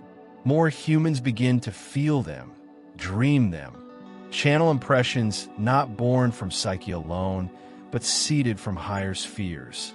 This is not fantasy. It is the slow acclimation of a planet regaining its seat at the cosmic table. These visitors of silence are not coming. They're already here, not in fleets of spectacle, but in pulses of consciousness, in the quiet decision of one soul to choose love over fear, in the soft awakening of a child who remembers a star that has no name, in the strange feeling that we are being watched, not with judgment, but with hope. The earth is not alone. It never was. And now, in the tremor before a new dawn, the preparation intensifies. The invitation is not only to receive, but to participate. We are not spectators in a cosmic drama. We are characters learning that we, too, are authors. These visitors, these cosmic kin, do not seek worship. They seek partnership, a co-creation between celestial memory and terrestrial becoming. In this silence, the stars speak again. Chapter 11, The Soul's Unpostponable Call. There comes a moment, quiet as a sigh, fierce as a storm, when something within us begins to stir. It is not loud, not yet. It is not a command, not a doctrine. It is more like the rustle of forgotten leaves in the mind, the echo of a name we never knew we carried. And in that moment, the ordinary world begins to shimmer at its edges, as though reality itself were asking us to see it again for the first time. This is the call, not to escape life, but to truly enter it. The call that does not speak in language, but in symbols, repeating numbers, dreams that linger like morning mist, encounters too precise to be accidents. The old self may try to explain them away, dismiss them as coincidence or imagination. But the soul knows. The soul has been waiting, and the wait is over. St. Augustine once confessed that his heart was restless until it rested in the divine. That same restlessness still breathes through every seeker. It is not discomfort to be fixed, it is a compass. And when it turns, everything shifts. A book opens at the right page. A stranger says a sentence we needed to hear. The world begins to arrange itself around our awakening, but not without resistance. For every call to truth shakes the scaffolding of our illusions. The first signs are gentle, a quiet ache, a nameless yearning, the feeling that something is missing though nothing appears out of place. These are not flaws of character, but symptoms of remembrance. The soul does not call us to abandon life, but to live it from its deepest roots. And once the call is heard, it cannot be unheard. That is its beauty and its burden. It waits patiently for us to turn inward, but once we do, it begins to pull us like a tide, like gravity made of grace. The soul does not shout, for it is ancient. It whispers through symbols because language cannot carry its weight. And in the in-between spaces of waking and sleep, of joy and loss, of confusion and awe, it speaks. A dream filled with strange yet familiar faces. A sudden stillness in the heart during a thunderstorm. A moment when everything pauses and you feel seen by the universe itself. These are not oddities. They are invitations. Synchronicities begin to weave a secret tapestry behind the veil of daily life. What seemed random starts to hum with intention. You think of someone and they call. You struggle with a question, and a line in a song delivers the answer. The veil between the inner and outer worlds begins to dissolve, and you no longer live in a linear universe, but in a symbolic one. And in this sacred unraveling, your crises become doorways. Your confusion becomes a lantern. Your pain becomes a teacher that will not lie to you. This awakening is not an escape. It is a homecoming. The call of the soul does not promise comfort, but it does promise truth. And though it may dismantle every belief you once held like armor, it will give you back your name. Not the one written on papers, but the one written in stardust and silence. The one you carried before you were born. The one existence has been patiently waiting for you to remember. The ancients knew this. They encoded the path of awakening in myth and metaphor, knowing that logic would fail where mystery begins. The snake shedding its skin, the phoenix rising from ash, the hero refusing the call until life leaves him no choice. These are not just stories. They're psychic cartography. They're the soul's biography. And when you awaken, you do not become someone else. You become who you were before the forgetting. There comes a moment, not marked on any calendar, not scheduled by any mind, when the soul's ache becomes louder than the world's noise. It may come as a gentle restlessness or as a storm that cracks everything open. And yet, it is always a return, not to a place, but to a knowing, like St. Augustine's restless heart that found no peace until it rested in the divine. So too are we pulled by invisible threads back to a truth we didn't learn, but always knew. This pull is not a doctrine or ideology. It is not confined to temples or texts. It is the ineffable gravity of the soul, remembering the shape of its origin. And no matter how far one strays into distraction, achievement, or despair, the call remains. It does not punish our forgetfulness, it simply waits. It is the patient echo of eternity within us, whispering, "You are not broken, you are becoming." To awaken is not to rise above the world, but to see it again with clear eyes, to perceive the sacred in the mundane, to recognize the holy in each breath, to remember that your existence was never an accident. Every heartbreak, every loss, every longing was part of the map. And though the path may wind through shadow, it leads always toward reunion. When the soul remembers, even briefly, the universe aligns. Not as a reward, but as resonance. Life begins to respond to truth like a tuning fork. And from that resonance is born a courage that cannot be manufactured. The courage to walk the path, to follow the thread, to say yes to the mystery that calls you by your true name. The one only the stars and silence remember. Chapter 12, The Fourth Dimension of Consciousness. We were taught to think of time as a straight line, a steady arrow from birth to death, from cause to consequence, from beginning to end. But this was always an illusion dressed as order. Time is not a river that carries us helplessly forward. It is a sea of stillness through which consciousness swims. In its truest nature, time does not move, we do. And what we call past and future are not destinations, but directions of perception. The fourth dimension is not ahead of us. It is within us, and always has been. To awaken to this dimension is to begin thinking not in lines, but in spirals. The same events return, not because we are trapped, but because we are invited. Invited to see with deeper eyes, to choose with wiser hands. History repeats itself, not to punish us, but to offer us new doors inside old walls.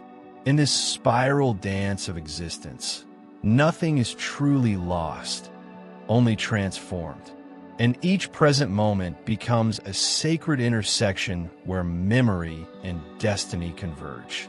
Neville Goddard once spoke of the imagination as the gateway to creation, and he was right. Not because imagination is fantasy, but because it is structureless form, the pre-matter from which reality listens and obeys. To think four-dimensionally is not merely to visualize a different future, but to embody it in vibration now. The fourth dimension is not a place where things happen faster. It is a state where intention overrides chronology. It is not governed by clocks, but by alignment. And once you align with what already exists in the invisible, the visible has no choice but to catch up. The ancients, long before quantum physics, gave language to the invisible, already whispered of these truths in temples and dreams. The Hermetic principle, as above, so below, as within, so without, was never a metaphor, but a formula. Mind precedes form. The universe is thought becoming flesh, rhythm becoming orbit, desire becoming event. And so we are not simply observers in time. We are composers. The past does not anchor us. It echoes us. The future is not written ahead, but behind the veil of choice, waiting to be summoned by conviction. When we forget this, we begin to decay inside the illusion of helplessness. We say life is happening to me, not realizing that life is echoing for me. The fourth dimension does not ask you to be passive. It demands your creative fidelity. In its vision, prayer is no longer a request. It is resonance. Action becomes prophecy, and destiny becomes memory remembered from the other side of fear. From this vantage point, the idea of future memory is not a paradox, but a truth awaiting permission. The soul remembers what the mind has yet to accept, and often what we call longing is not for something unknown, but for something remembered too early, a future self knocking on the walls of the now. Multidimensional consciousness is not reserved for mystics or seers. It is the native language of the soul. We have simply forgotten how to listen.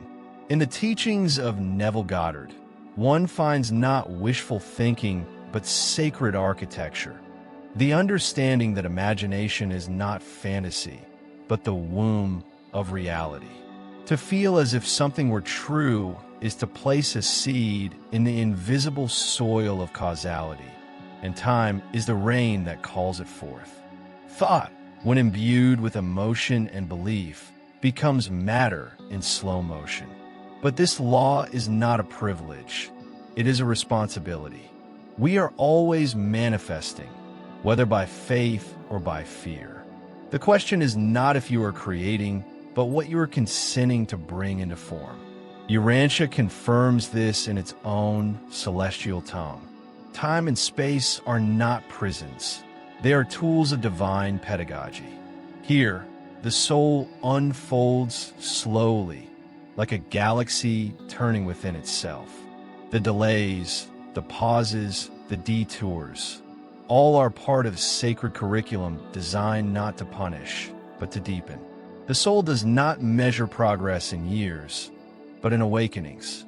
And to walk within time is to walk within mercy, for it is within time that choice becomes possible, and within choice that the soul learns to remember the source from which it came. To think in 4 dimensions, then, is not to escape reality, but to inhabit it more fully, to become co-author with the infinite, not in arrogance, but in reverence. It is to remember that life is not a line we follow, but a spiral we ascend, returning again and again to the same truths, but from higher altitudes of understanding. This is the dance of consciousness across dimensions, not a straight path toward perfection, but a sacred looping toward integration. And when the spiral becomes visible to the soul, suffering turns into guidance, longing becomes direction, and every moment, no matter how obscure, glows with the hidden light of becoming. Chapter 13, The Reunion of the Star Peoples. There is a memory so ancient it does not speak in words, but in pulses, a resonance in the marrow, a whisper in the space between heartbeats. It is the knowing that we are not alone and have never been. The soul, when quiet, remembers its lineage not merely through bloodlines, but through constellations. Our ancestors are not only the ones who walked the earth barefoot beneath the moon, but also those who came on winds we could not see and light we could not yet name. To belong to Earth is sacred, but to belong to the stars is truth. We are, each of us, emissaries of a galactic family scattered across time, divided not by space but by forgetfulness. And now the veil thins. The mythologies of old, of Lemuria and Atlantis, of sky beings and teachers of light, were never mere fables. They were encrypted memories left behind in symbols, in bones, in dreams. Lemuria sang of harmony before separation. Atlantis carried wisdom before it drowned in power. These were not utopias nor fantasies, but civilizations that bore the soul's experiment, blending spirit and form, memory and mission. Their disappearance was not an end, but a sowing. Their seeds are in us. When we ache for a world that values truth, beauty, and communion over conquest, it is not imagination, it is remembrance. The time is nearing when this sacred amnesia must lift. The Earth was never meant to evolve in isolation. It is a decimal world, a unique place of experimentation and synthesis, observed with reverence by beings who still remember. They are not here to invade. They are here to witness our return. The star peoples, the silent watchers, the interdimensional kin, the unseen elders, have waited not for our technology to evolve, but for our consciousness to soften. They will not force contact, for the law is harmony. But as humanity begins to remember itself as part of the Great Circle, the reunion cannot be avoided, only embraced. Some feel the call in the silence between dreams. Others glimpse it in symbols that repeat, an eye, a spiral, a star too persistent to be coincidence. These are not hallucinations of the hopeful nor fantasies of the lost. They are the soft echoes of contact long prepared. For while humanity was learning to walk through its shadows, there were those who waited in orbits of compassion, holding space for a species that had forgotten its song. These visitors do not speak in languages, but in frequencies. Their craft does not obey physics, but intention. And their eyes, when seen, do not carry judgment, only recognition, like someone meeting a long-lost sibling on the shore of memory.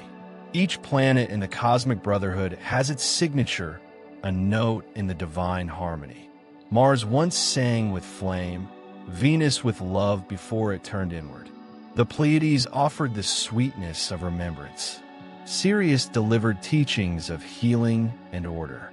And Earth, beautiful Urantia, was chosen not for its ease, but for its courage. It was never abandoned, only watched over from the edges of the visible. When we speak of Lemuria, we speak of a time when Earth remembered its place in the great celestial choir.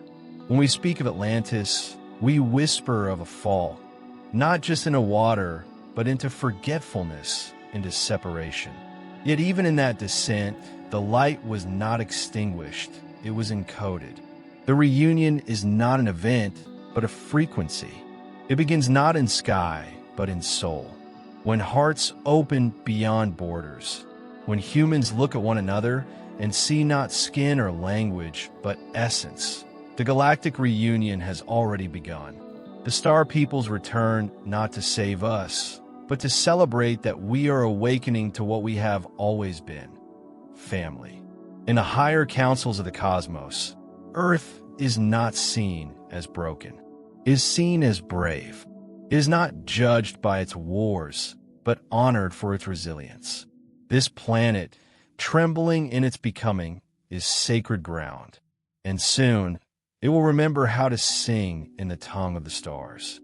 There is a myth older than language, older than scripture, that tells of a time when the sky and the earth spoke without translation, when the winds carried not just air, but memory, and each mountain was a monument to a celestial alliance. That myth is not fantasy, It is encrypted memory. We have not been cast out of the cosmic family, only silenced by the density of forgetfulness. But that density is thinning now, as more awaken from the dream of isolation. Each act of love, each moment of remembrance, each gaze that sees the divine in the other.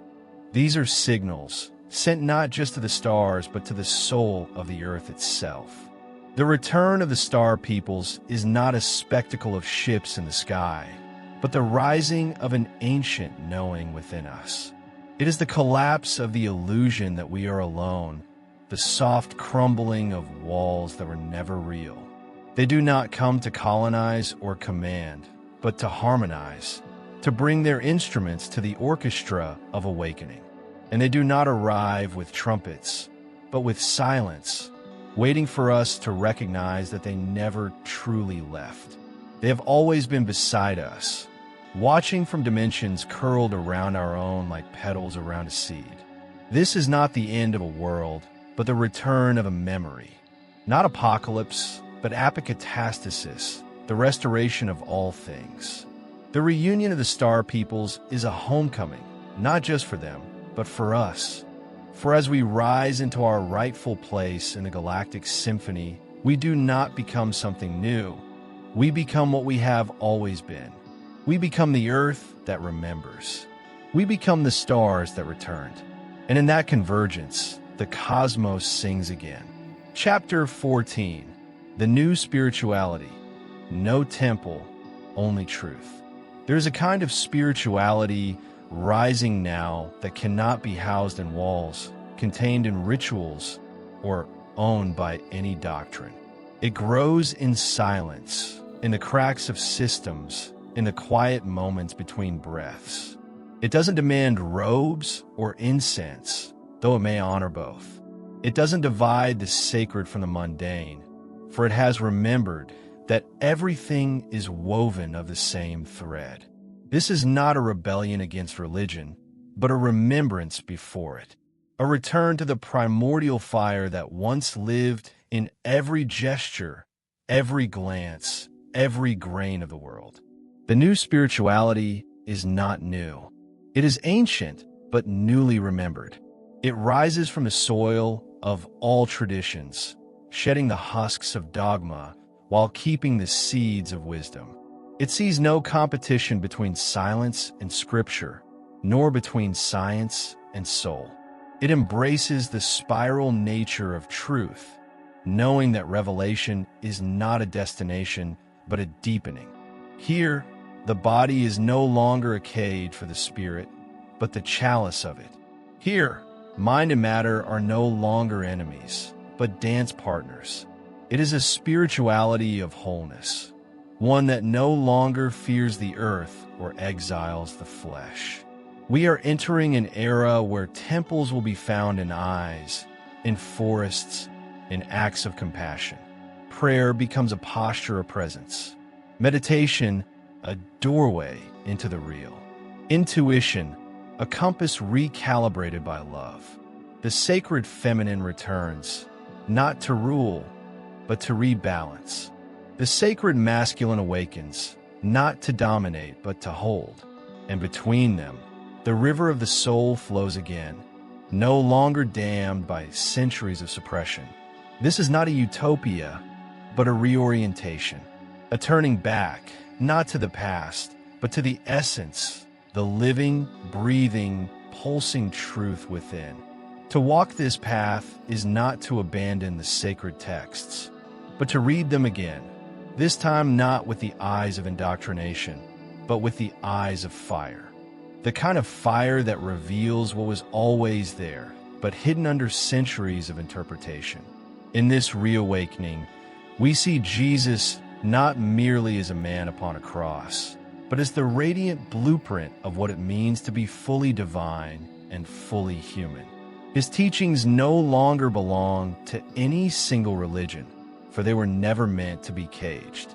He becomes a cosmic compass, pointing us back to the indwelling spirit, to the thought adjuster within, that silent God fragment Urantia spoke of the secret whisperer of eternity hidden in time. The sacred is no longer outsourced. It is inhaled. It is remembered through breath, felt in the stillness behind the eyes, heard in the language of the heart. And in this new spirituality, prayer is not a request. It is a surrender. Meditation is not a technique. It is a listening. Intuition becomes the first language again, before logic was enthroned.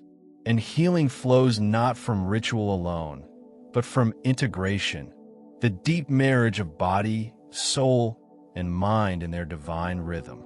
This is not a spirituality of escape, but of embodiment, not one that rises above the earth, but one that kneels to kiss her feet. As the masculine and feminine rise again, they do not war, they remember.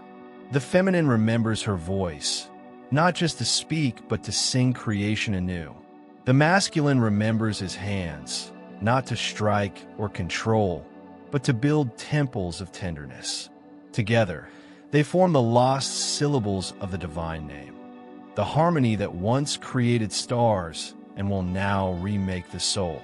It is not a return to Eden, but the realization that Eden was never lost, only veiled. It lives within us now, not as a garden, but as a frequency, and we are learning, finally, how to tune back in. The temples may crumble, but the inner sanctuary awakens. The chants of the ancients echo not in stone halls, but in the marrow of the soul, reminding us that truth is not taught, it is remembered. This remembrance is not always comfortable. It strips away the masks we built in the name of belonging. It dissolves doctrines that once offered certainty, but now obscure presence.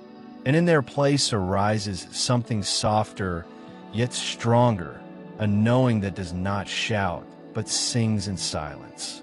A knowing that does not divide, but invites. A knowing that cannot be argued, because it is felt like music that returns the soul to its original rhythm. In this sacred reclamation, we no longer wait for intermediaries to open the gates of heaven. We recognize that the gates were never locked, only forgotten. We stop seeking miracles as signs from above and start becoming the miracle that breathes from within. Jesus, Michael of Nebadon, no longer stands only at the end of time, waiting to return, but walks beside us now, awakening the Christ pattern in every heart that dares to surrender to love. His second coming is not in the clouds, but in consciousness, in the choice to live truthfully, compassionately, courageously, again and again, moment by moment. This is the new spirituality, not a departure from the sacred, but a deep arrival, not a denial of mystery, but its embodiment. It is not less reverent, it is more intimate. It needs no name, no dogma, no hierarchy, because it is a flame lit by the infinite inside each soul, whispering, "You are the temple. You are the path. You are the revelation waiting to be lived." And in that realization, the veil lifts. The separation ends. And what was once called God is no longer distant, but alive, breathing, and speaking in the quiet language of now. Chapter 15, The Return of Memory. There comes a moment, quiet, unspectacular, yet unmistakable, when the search ends not in triumph, but in stillness. A hush falls over the soul, not because it has arrived at something new, but because it has returned to something ancient. The memory, not of facts or lifetimes, but of essence, of what has always been. In that instant, nothing is added, and yet everything changes. The soul remembers, not with the mind, but with the marrow. It remembers not where it came from, but who. This is the quiet glory of awakening, not the acquisition of spiritual truth, but the dissolution of illusion. The layers that time, trauma, and fear built begin to dissolve, revealing not a wiser self, but the truer one, untouched, unafraid, unforgotten. It is not a transformation, but a homecoming. For beneath the stories of exile and seeking, the soul never left the garden. It only closed its eyes, and now, slowly, reverently, they open again. The remembrance that arises is not merely personal, it is universal. Because when one remembers, all remember. The light in one candle ignites the next. The cycle of forgetting and remembering is the sacred rhythm of this realm. Urantia, Earth, was never punishment but a school, a crucible of contrast designed not to break us, but to polish the mirror of the heart until it reflects the divine. We forgot so we could remember. We descended so we could rise, not through knowledge, but through love. And now, as the memory returns, so too does our mission. For remembrance births responsibility, to embody what we remember, to become what we once were and always were meant to be, living echoes of the eternal, radiant with purpose. To remember is not to retrieve, but to re-become. The soul does not store facts in files nor visions in vaults. It holds frequencies, essences, signatures of light, and it releases them not through command but through resonance. A gesture of kindness, a tear of surrender, the silence after a prayer. These are the keys that unlock the vaults of sacred memory. For memory, in its highest form, is not backward-facing, is a present unveiling of eternal truths. In remembering, we do not return to the past, we transcend time. And in this unveiling, something majestic stirs, the remembrance of mission. Not a task to accomplish, but a vibration to embody. Each soul, a tone in the great symphony. Each life, a thread in the cosmic loom. We were never random. We were never abandoned. We were planted, like seeds encoded with the memory of stars, waiting for warmth to rise. The warmth of connection, the warmth of inner stillness, the warmth of divine presence rediscovered within.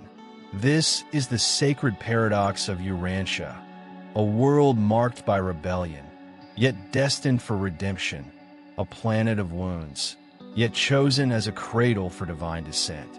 In a vast chorus of inhabited spheres, Earth is both wounded and wondrous, a place where the shadows are long, yet the light, when it appears, is unforgettably bright. And it is here, precisely here, that the journey of remembering takes on its most profound dimension. For the ones who remember in the densest night become beacons for those still asleep. Their very presence becomes prophecy. Their breath becomes invitation. And when the memory finally returns, not as a flash of data, but as a soft current of knowing, everything changes. Not in appearance, but in presence. The tree outside your window is no longer just carbon and chlorophyll. It is a silent witness to your unfolding. The stranger's smile is no longer accidental. It is a reflection of the divine smile within you. Every echo becomes a message. Every moment a mirror. The veil between the sacred and the mundane dissolves, and you begin to walk differently. Not because the world changed, but because the eyes of your soul finally opened. This is what it means to return to the Father. Not to ascend into unreachable skies, but to descend into unshakable truth. The truth that we were never disconnected. That every atom of our being was already kissed by the Source. That our mission was never to build temples of doctrine, but to become temples of presence. That the path was never outside us, but waiting quietly beneath every heartbeat. The earth, in this view, is no longer merely a testing ground. It is a school of remembrance, a sanctuary of refinement, a sacred crucible where eternal souls come to learn the language of love under the pressure of time. Some call it suffering, others call it growth. But in truth, it is love teaching love through the art of forgetting and the grace of remembering. This is the return. This is the beginning disguised as an end. This is not a conclusion, but a gentle awakening to what has always been, the radiant memory of who we are and who we've always been becoming. There is a silence that does not come from the absence of sound, but from the presence of something eternal. A silence that does not hush the world, but amplifies the sacred in it. When you finally arrive there, not by traveling, but by remembering, you will not find a grand temple or a thundering revelation. You will find stillness. And in that stillness, your own name, not the one the world gave you, but the one the stars have always known. It will not shout. It will not call. It will resonate. A frequency only your soul can hear, because it has always been singing beneath the noise of forgetting. This is the silence that echoes the soul's name, not to remind you of who you must become, but of who you never stopped being. Perhaps the future is not ahead of us. Perhaps it waits behind a veil, like a memory you thought was lost, but was only sleeping in the folds of your being. The sacred was never far. It was folded into the ordinary, woven into each mundane breath, resting inside the pause between two thoughts. The miracle was never spectacle. It was the way the sunlight touches a stranger's hand, the way a tear rolls down your cheek during a moment you can't explain, the way your heart quickens when you read something that doesn't inform you. It remembers you, and you realize the journey wasn't to reach a place.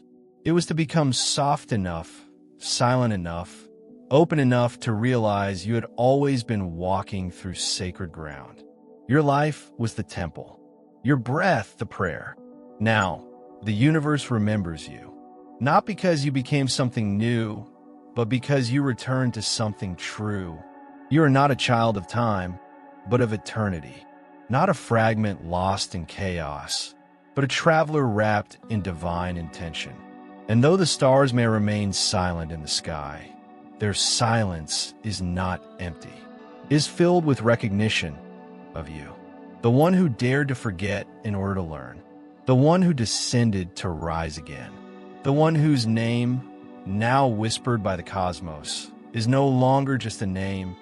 It is a story, a light, a flame that never went out, a soul that never left home, only closed its eyes.